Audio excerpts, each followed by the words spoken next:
Wherefore, my dearly beloved, flee from idolatry. Idolatry is the most serious and contaminating sin there is, because it strikes directly at the character of God.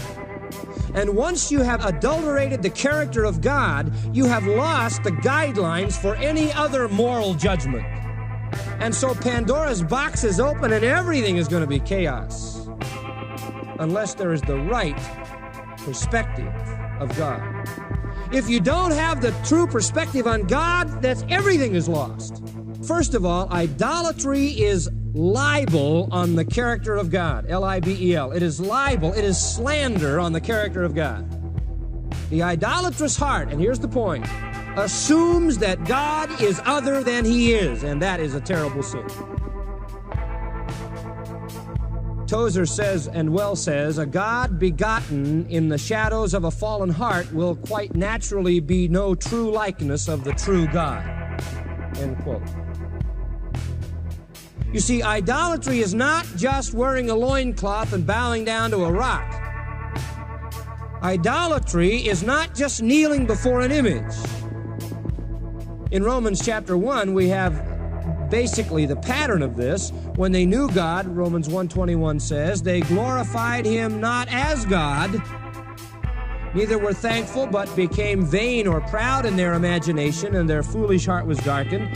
Professing themselves to be wise, they became fools, and changed the glory of the incorruptible God into an image made like corruptible man. Man has always wanted to make God in his own image.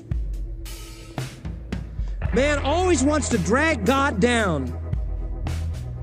All right, a second thought. Idolatry is also worshiping the true God in the wrong way. When we were earlier in the 10th chapter of 1 Corinthians and discussed Israel, we discussed the fact of making the golden calf, remember? In Exodus 32.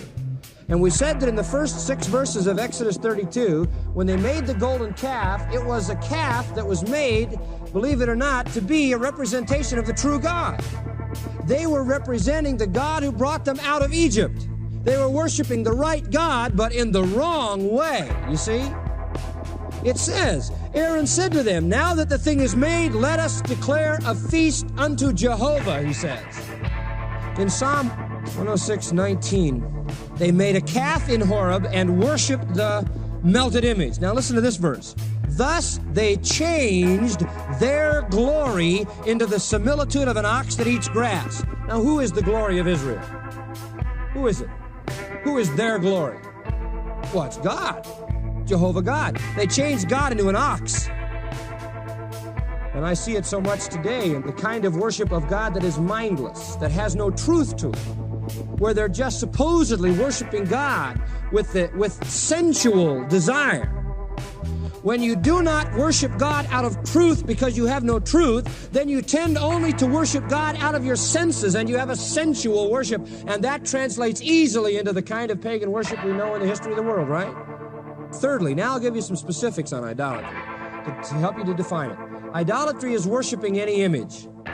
It is worship of any image. And there are so many scriptures that we wouldn't even attempt to cover them all to define this, but I'll give you one, Isaiah 44:17. And the residue of it, he makes a god, even his carved image. He falls down unto it and worships it and prays to it and says, deliver me, for you are my God. Now there's a perfect definition of an idol. The guy makes it in a fire, he sticks it on the ground, he bows down, he worships, he makes sacrifices, he says, you are my God, do this, do this. That's idolatry, to worship any kind of image. Now, let me give you another idea. Number 4, I'm just listing these thoughts. Idolatry is worshiping angels. Don't ever worship angels. And we have a good illustration in the book of Revelation where John tried to worship an angel, and what did the angel tell him to do? He told him to get up and cut it out. He says, I'm only a creature like you. What are you doing down there, John? Worship God. So you have Revelation clear on that. And also in Colossians 2:18, it says, watch out for this false doctrine about worshiping angels. Colossians 2:18. There's no place for the veneration and the worship of angels. That's idolatry. Fifthly, idolatry is worshiping devils. In Revelation 9:20, it says that they were, in the picture of the tribulation, worshiping demons. And that goes on today, doesn't it? People who believe in the Satan church and bow down to demons and bow down to false deities and spirit beings, mediums, and all that we have, the trappings that go with it. Sixth thought in defining idolatry, and I don't know if you ever thought about this, but idolatry is worshiping dead men. Dead men.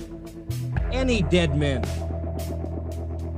I'll never forget when I have been at St. Peter's Cathedral in Rome. They have that statue called the Black Peter. People go by and they kiss him on the toe, and they've kissed away his toe. Now, let me get it much more down to our society and to what we think in terms of our own attitudes. Idolatry is any idol in your heart. Idolatry is any idol in your heart. It could be a lot of things. Education. There are some people who bow down to education. All they want are degrees. They don't want just a name. They want a name with a whole bunch of extraneous letters strung on the end of it. Some people bow down to science. Chad Walsh has written a book called Campus Gods on Trial, and he talks about the fact that on the campuses of America, the students have gods. And summing it all up, basically the gods of modern man are humanism, materialism, and sex.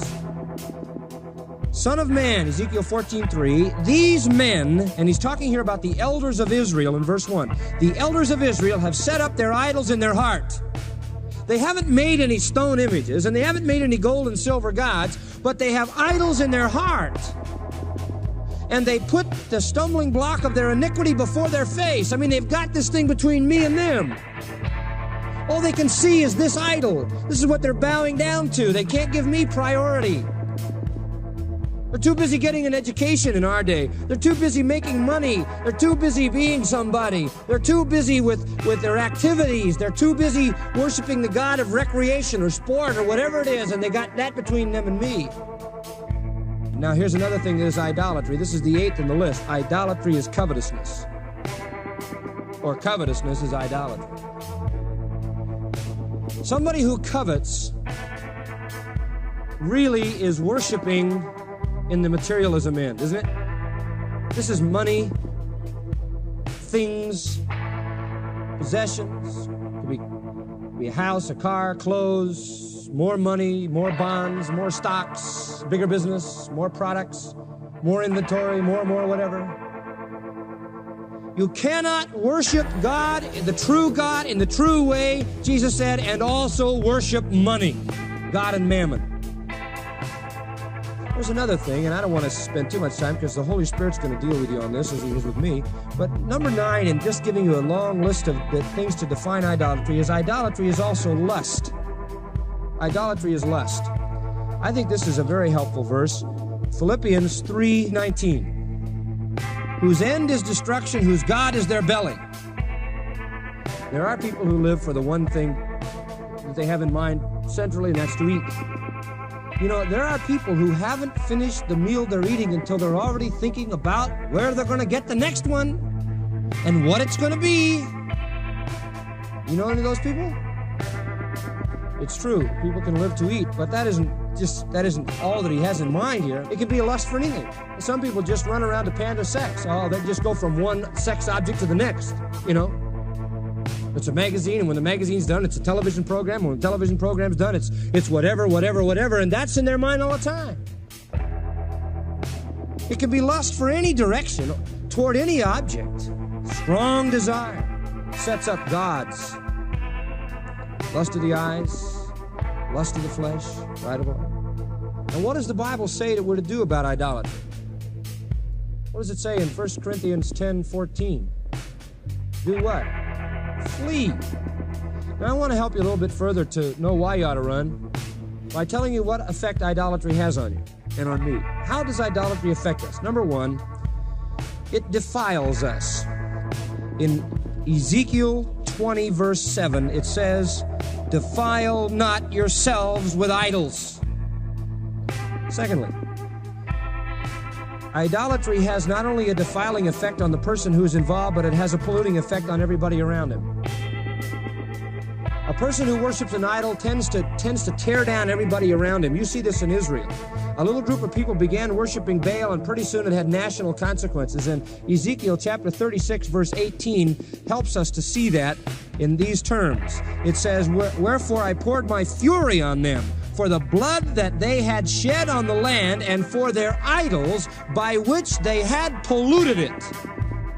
Another thing about idols, they can't help you anyway. You don't have one idol in your life that's going to be any use to you. You certainly can't turn to your money when you get into real problems. You can't turn to your education. You can't turn to whatever particular point of fame you might have. In Isaiah, I think it's 46:7, you have that indicated. It says, it discusses idolatry. It's really funny to see the way he discusses it here. He says these guys are making idols, and they do all this, and they carry their idols on their shoulder. Here they come with their new idol. They just forged their new idol. They come down the road with their new idol. And they stick it in its place, and it stands there, Isaiah said. There it is. And from its place it shall not move. It'll never go anywhere. That's the end. It's there, and that's it. Yea, one shall cry unto it, yet can it not answer, nor save him out of his trouble. Idols not only defile you, pollute everything around you, can't help you when you need it anyway, but idols bring upon you guilt that activates God's vengeance. Ezekiel 44:10. And this is straight. The Levites that are gone away far from me, when Israel went astray, who went astray away from me after their idols, they shall even bear their iniquity. A man who lives worshiping any other than the true God, or worshiping the true God in any other way than the true way through his Son, is in a position where God's vengeance is activated against him. And one other thing that idols do is inflame the heart. They set men on fire, spiritually speaking. They begin to consume them. In fact, Jeremiah 50:38, Jeremiah says, idols have driven you mad. They've lost their senses. And idolatry, a lifetime of worshiping the wrong things, the wrong gods in the wrong way, can drive a man to the place where he cannot any longer think sanely. Deuteronomy 7:25, it says, idolatry is an abomination to me. Deuteronomy 16:22, Deuteronomy chapter 17, God says, I hate idolatry. Revelation 14, Revelation 21, Revelation 22, God says there's no idolater ever going to enter into my kingdom. So, beloved, there's only one way to react to idolatry.